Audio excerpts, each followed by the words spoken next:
Ok, pessoal, o vídeo de hoje então é sobre implícitos e pressupostos, tá? É o último capítulo do nosso primeiro livro e o último conteúdo trabalhando com essas situações de interpretação de texto, né? De identificar as mensagens contidas na informação, na verdade, né? Trazida pelo emissor. Então, o que é esse implícito, o que é um pressuposto, tá? Antes da gente trabalhar isso, a professora trouxe algumas charges ao longo desta aula, justamente porque é uma forma de garantir a identificação contida nela, né? Muitas vezes o humor, a ironia, baseada nessas condições de bagagem do que a gente traz sobre determinado assunto.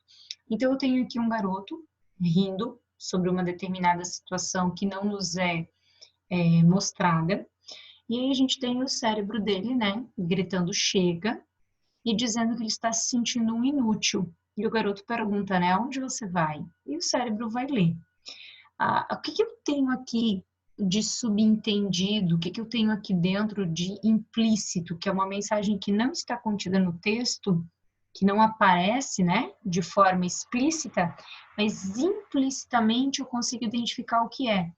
Então, a minha relação aqui dentro é justamente uma crítica ao conteúdo do programa, ao conteúdo daquilo que o garoto costuma assistir, que provavelmente é alguma coisa que eu não precise, por exemplo, pensar a respeito daquilo que eu estou assistindo. Então, é uma crítica aos conteúdos que a gente tem acessado, de repente, no dia a dia, né? A mídia, aquilo que nos faz rir, se é algo verdadeiramente engraçado, isso é uma coisa muito facilitada, né? Então, aqui eu tenho, por exemplo, uma identificação do que está nas entrelinhas do meu texto. Então, o que eu preciso identificar para entender o que é informação? Primeiro, que todo texto, tudo aquilo que eu vou ler, independente do formato do meu texto, eu tenho as informações que são explícitas e as informações que estão implícitas no texto.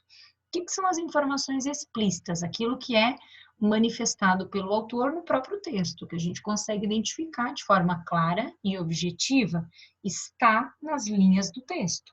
Tudo aquilo que é uma informação implícita é aquilo que não é manifestado pelo autor no texto, mas ela pode ser identificada de forma subentendida.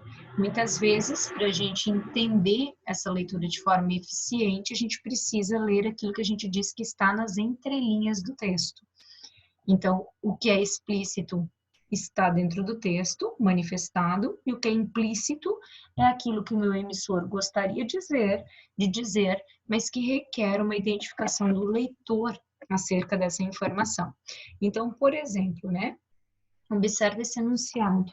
João parou de tomar refrigerante. O que está escrito de forma explícita? Que ele parou de tomar refrigerante. O que está aqui dentro, contido nessa mensagem, de forma implícita? Que ele tomava refrigerante antes. Outro exemplo, felizmente, João parou de tomar refrigerante. O que é explícito? O fato de ele ter parado de tomar refrigerante, que é o que está aqui na minha mensagem. Implicitamente, o que eu tenho nessa mensagem? Que a palavra felizmente vai indicar que o meu falante, que o meu emissor dessa mensagem ficou muito feliz com o fato de ele ter parado de tomar refrigerante. Provavelmente, o fato, né, do João tomar refrigerante fosse uma coisa que o incomodasse, né? De repente, ou pela questão da saúde, ou por uma qualquer outra determinação, às vezes uma pessoa muito próxima, um pai, uma mãe. Então, ele está subentendido aqui de forma implícita essa felicidade e automaticamente a desaprovação dele enquanto o João tomou ou tomava o refrigerante. Os meus pressupostos, o que é o pressuposto, tá? É uma informação que a gente tem, por exemplo, que precisa dela para que a minha frase faça sentido. Quando eu digo assim, ó, felizmente, como eu tenho no anterior, João parou de tomar refrigerante, entender ou não entender que o emissor ficou muito feliz com essa parada, não vai impedir de eu entender o que significa João parar de tomar refrigerante. A minha ideia de pressuposto, obrigatoriamente, é algo que eu precise dessa informação para que esse contexto que está explícito aqui faça sentido. Então, quando eu digo que o João voltará para casa, o que isso aqui está pressupondo? Que o João não está em casa. E se eu não conseguir compreender o fato de ele não estar em casa, esta minha frase aqui não fará sentido. Então, o enunciado só faz sentido, né, se a gente considerar que o João saiu de casa, temporariamente ou não. Essa é uma informação pressuposta, tá vendo? Eu preciso dela para que esta informação aqui passe a fazer sentido, seja válida para a gente. O que é uma coisa subentendida? Ao contrário daquelas informações pressupostas, que eu preciso delas para que elas façam sentido, para que a informação explícita faça sentido, as informações subentendidas, como a gente diz, elas não são marcadas no próprio enunciado, por exemplo, elas são sugeridas, a gente diz que elas são insinuações. O uso de subentendidos faz com que o enunciado, né, que o enunciador se esconda às vezes atrás de uma informação que ele não quer mostrar claramente, justamente para não se comprometer com ela. Então, a gente diz que quando a gente usa uma informação subentendida, a gente diz que o que está subentendido ali é de responsabilidade do receptor, enquanto os pressupostos, eles são partilhados entre o enunciador e o receptor. Como assim, Dai?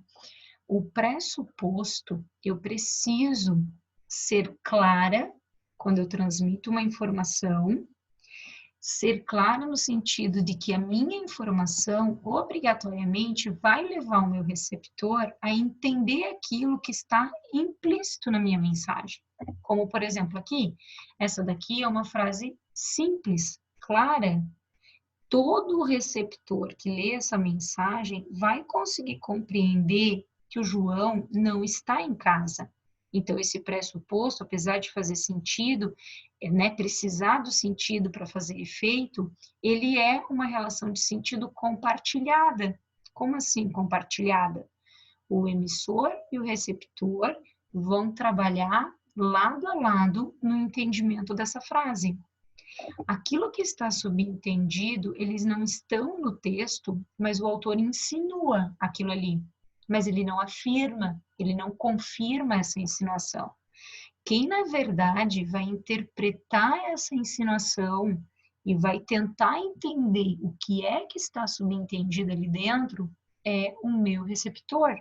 E ele só consegue entender isso porque muitas vezes ele traz na bagagem o que a gente chama de conhecimento prévio, que é uma leitura dinâmica do mundo, de repente uma leitura de uma obra-prima, uma leitura de uma relação, por exemplo, de um poema, uma letra de música, né? A intertextualidade, muitas vezes, dentro do texto.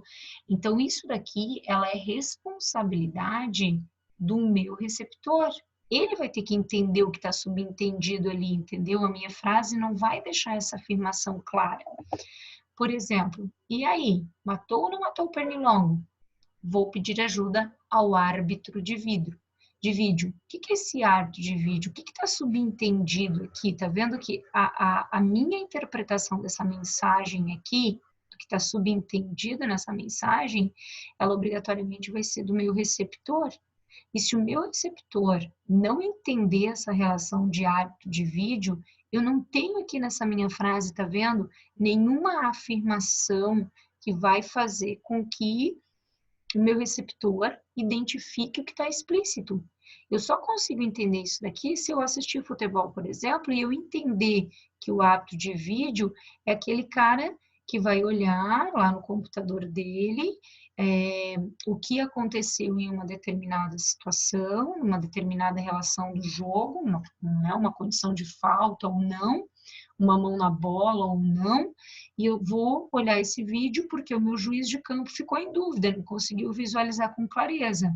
E por que isso aqui ficou banalizado a ponto do cara dizer que eu não sei, eu vou pedir para o árbitro de vídeo olhar? Justamente porque no futebol brasileiro, as partidas né, de futebol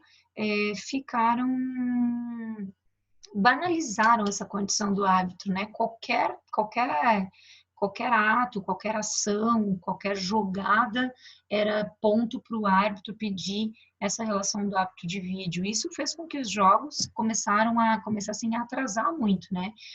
Eu assisti algumas partidas que, por exemplo, chegaram a paralisar durante 10, 15 minutos, às vezes até mais do que isso, e mais de uma vez durante a partida.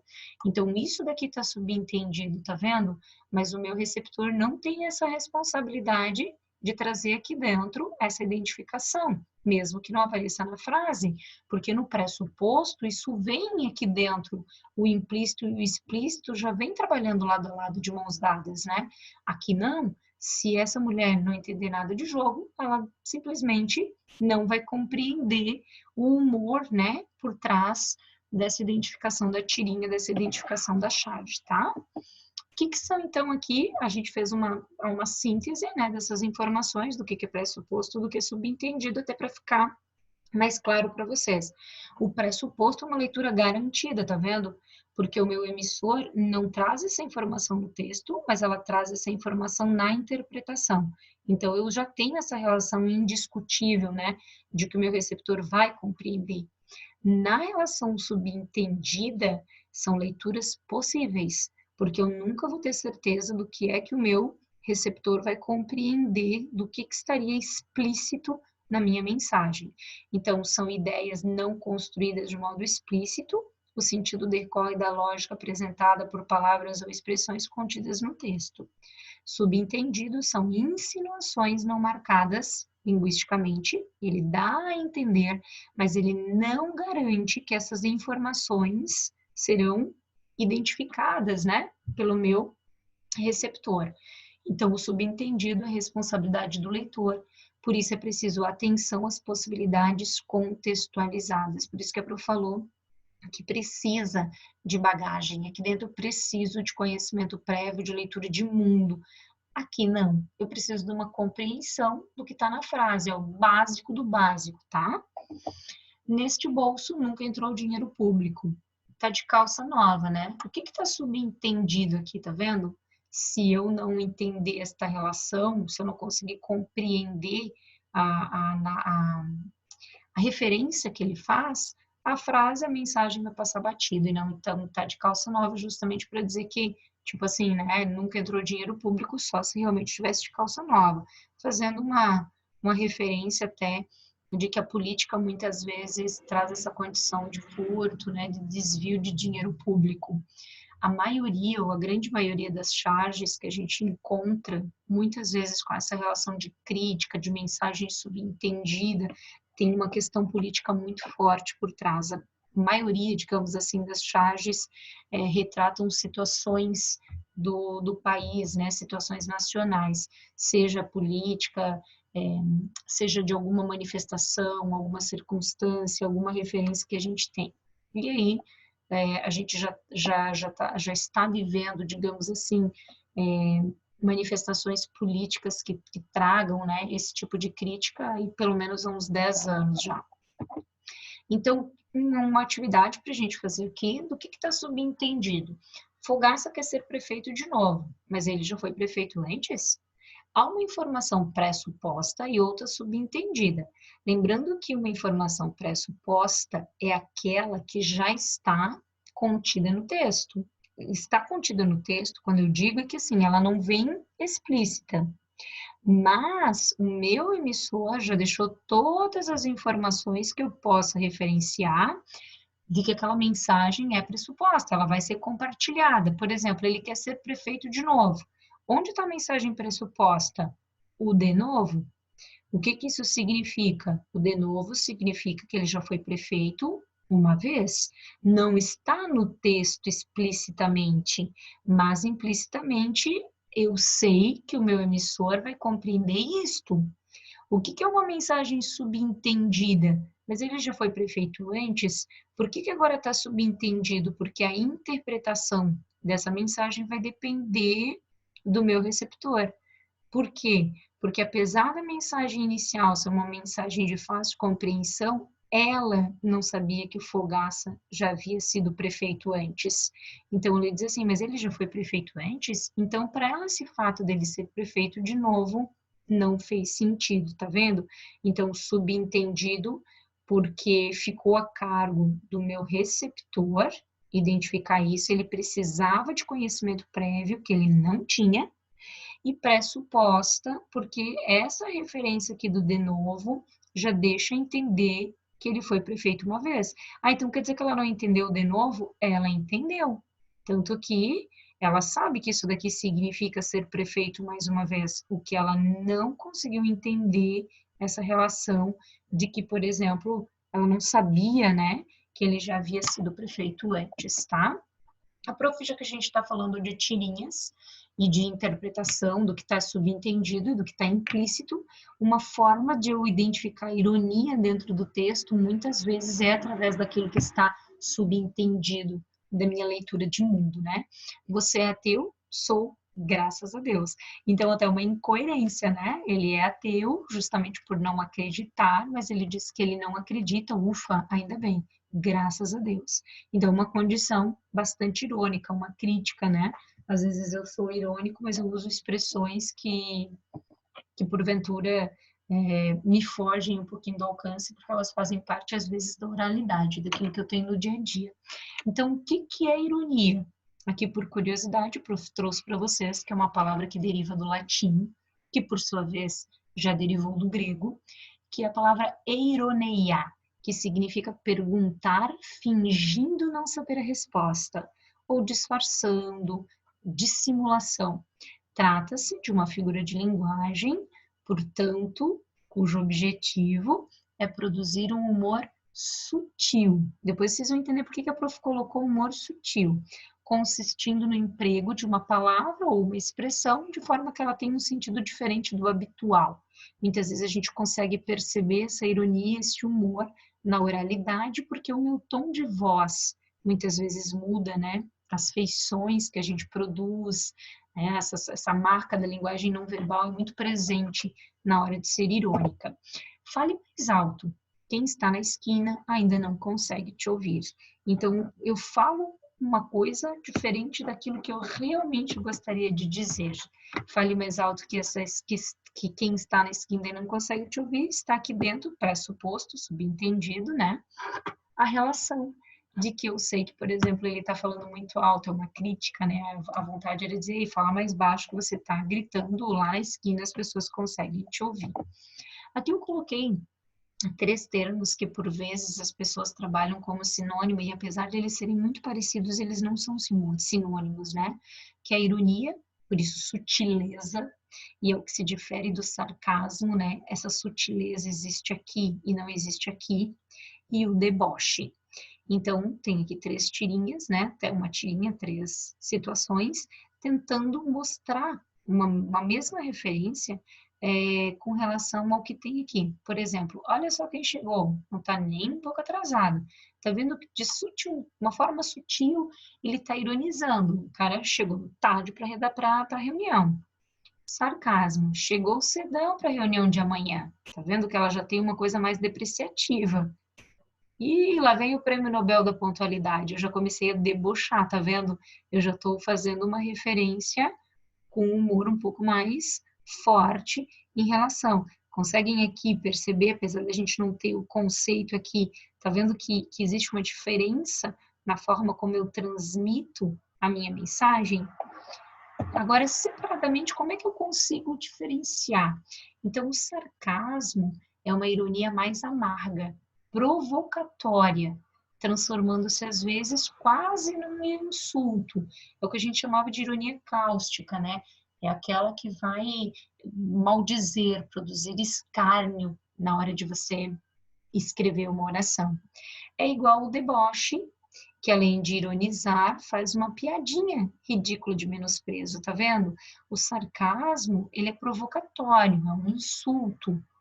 O deboche, eu uso essa mesma relação de ironia, né? Um pouquinho desse sarcasmo, só que agora eu estou com uma piadinha que vai ridicularizar, menosprezar.